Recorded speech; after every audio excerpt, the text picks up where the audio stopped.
In 2025, China, a nation that does not accept unrelenting transformative migration of people from vastly different cultures to shore up its population decline and thus outsource its baby making as the modern West is currently doing, is grappling with one of the worst demographic crises in the world, a fertility rate of just one child per woman, and thus a shrinking workforce and an aging population.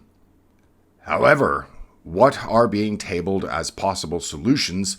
Well, they are making waves at home, but especially abroad in the matriarchal societies of the Western world.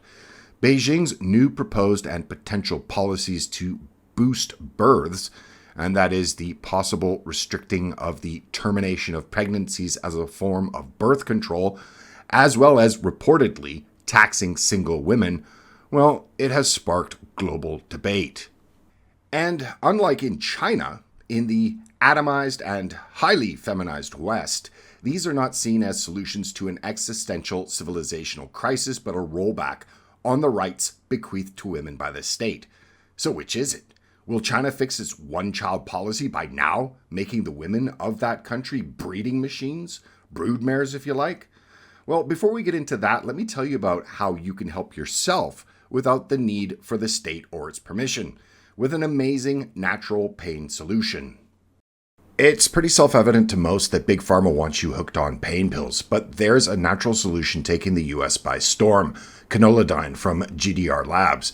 This drug-free breakthrough, studied for 14 years, delivers powerful relief without side effects or addiction risks.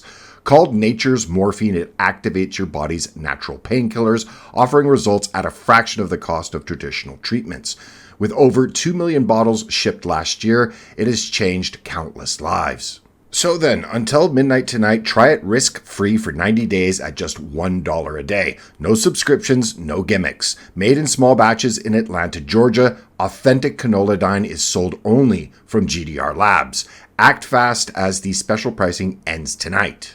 So then, to try canolidine for just $1 a day, go to www.trycano.com/black or click on the description or pinned comment. Break free from Big Pharma, you've got nothing to lose but your pain.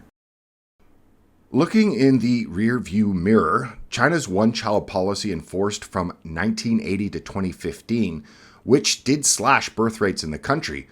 Well, given the country's current situation, it seems to have worked a little too well.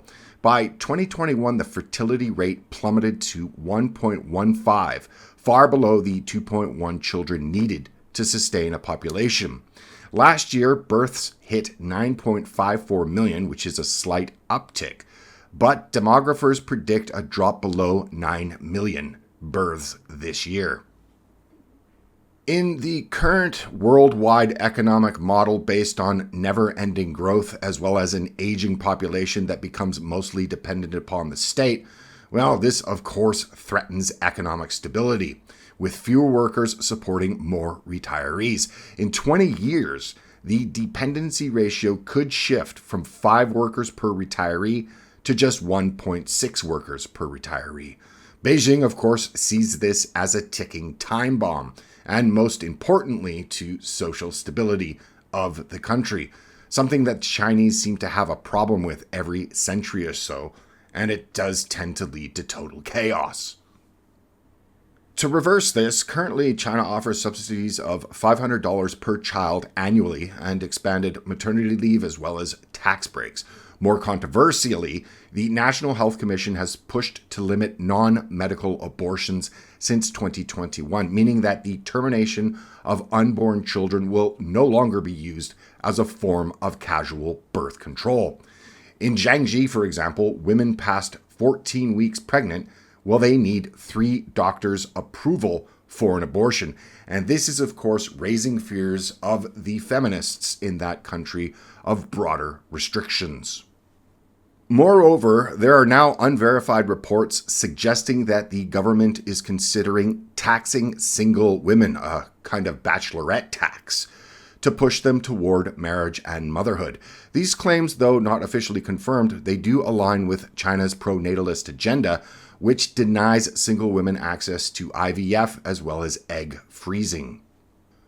And of course, these policies have ignited debate as feminist activists warn they erode women's autonomy and that they echo the coercive tactics of the one-child era. On Chinese social media, one user wrote, quote, "The female body has become a tool. When the state wants you to bear a child, you must," closed quote. And woe be unto China that when women report being asked about childbearing plans in job interviews, only 0.8% of professional women surveyed said that they wanted 3 children or more. Supporters of these policies argue they are necessary for China's survival. A larger population could stabilize the economy, ensuring enough workers to fund pensions and healthcare. Proponents say abortion restrictions protect life and address the gender imbalance caused by decades of sex-selective abortions, which left China with 35 million men more than it has women. Taxing single women, if implemented, could incentivize family formation, aligning with cultural values emphasizing marriage. Some local experiments, like cash subsidies in Hubei province, well, they have shown modest success in boosting births. And Beijing hopes that these measures will create a birth-friendly society. However, forcing women into motherhood ignores the root cause of low birth rates in developed countries worldwide, and that is skyrocketing childcare costs, stagnant wages, and cost of living. Just like in the West, where having kids has become a decision of economics, in China, it should be noted that the country is one of the most expensive places to raise a child relative to GDP per capita in the world. Moreover, young women, increasingly educated and independent, are choosing careers over motherhood, with marriage rates plummeting to a record low of 6.1 million in 2024. And these coercive measures, many believe, could backfire, fueling societal resentment and distrust, much like the one-child policy did. Now, when comparing and contrast China's approach to that of Western societies, well, it differs sharply. In the West, women's rights evolved from exclusion to universal inclusion, often without regard for merit. While some argue this shift empowered exceptional women, intelligent, capable individuals who deserved equal freedom, well, it also unleashed chaos by granting equal voice to less competent individuals, male and female alike. Historically, only elite men held privilege, but as equality spread, it elevated everyone, including legions of mouth breathers, think football hooligans, and a majority of women unprepared for unchecked autonomy. While there are those brave enough to call for a system of meritocracy in the West, which are inevitably shut down as the damage that has been wrought on our civilization at this point looks unrecoverable. A system where freedoms are tied to competency, not gender, to restore civilizational order, well, this just wouldn't go down well with the majority of female voters in the West, as it would entail a rollback on state largesse. China, on the other hand, well, it leans heavily on control, not merit, to shape women's roles. Thus, in sum, China's bid to boost birth rates pits economic survival against female autonomy. Unlike the West's struggle with unchecked equality, China's control-driven approach, well, it risks alienating its people. But both are having the same issue: not enough babies, but the expectation of government largesse at the same time. Whatever the case may be, how Beijing addresses its demographic crisis will shape the future of China and the global debate on freedom and responsibility. And perhaps, just perhaps, it is the responsibility part as members of a society that people in the Western world really need to revisit. And I should say that none of this takes into account the rise of AI, robotics, or the coming mathematical certainty of a global debt crisis.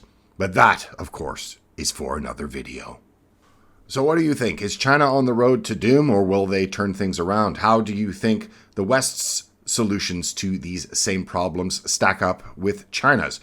Again, tell me what you think in the comment section below. And if you liked the video, please give it a thumbs up and check to see that you are still subscribed. Also, remember to visit today's sponsor and to help you with your health and be the best you can be. Links are in the description. It helps the channel and it is very much appreciated. So again, thanks very much, and I'll see you in the next video. Bye for now.